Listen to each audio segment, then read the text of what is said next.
from a lot of places, but mostly grew up in Long Beach, California. And I'm currently a clinical development for designing drug trials.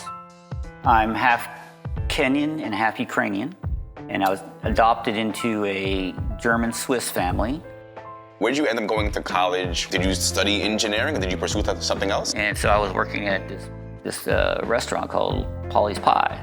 And I didn't have anything. I started as a dishwasher. And then my mother was nice enough to get me a job at the hospital.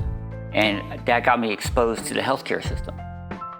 Thought about becoming a respiratory therapist, which was a notch up from where I was. So I got a fresh start, and I started going back to school. And so I was going to Rio Hondo Community College, and I would take one class a semester, and I started taking two, and then eventually I figured out a way I could go full time. And I fell in love with school. And so once I started learning about all this biology and stuff, I decided, maybe I should go for psychiatry. I became interested in maybe I can develop drugs to help people feel better. My fascination is with the brain, right? So I started off thinking about psychiatry and how it affects people's moods and its relationship to how the brain functions. There's chemicals called serotonin that act on different parts of the brain. So you're in med school. How'd you make your way from there to working in neurodegenerative diseases? I started really doing a lot of bench science and looking at translational work. So taking basic and that's science. Like in the lab, right? Bench research in the lab. Right. So doing work at the molecular level with, understanding how biology works and being able to translate that into clinical medicine. Through a series of steps, I ended up going to Korea.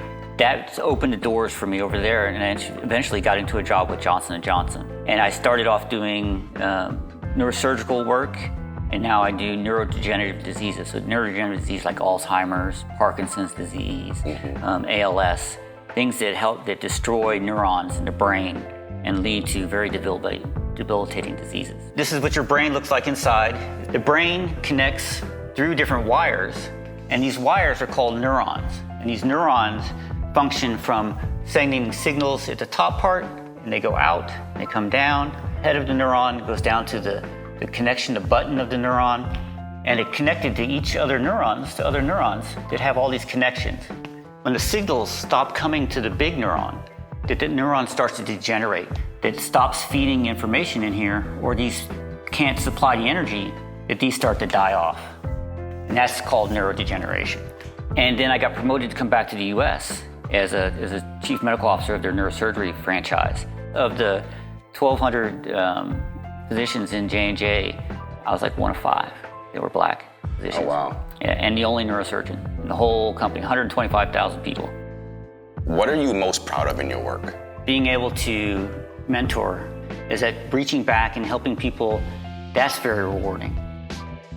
I want to be thought of as somebody that was contributing, somebody that wanted better things for better people, and was able to translate some of that in my life.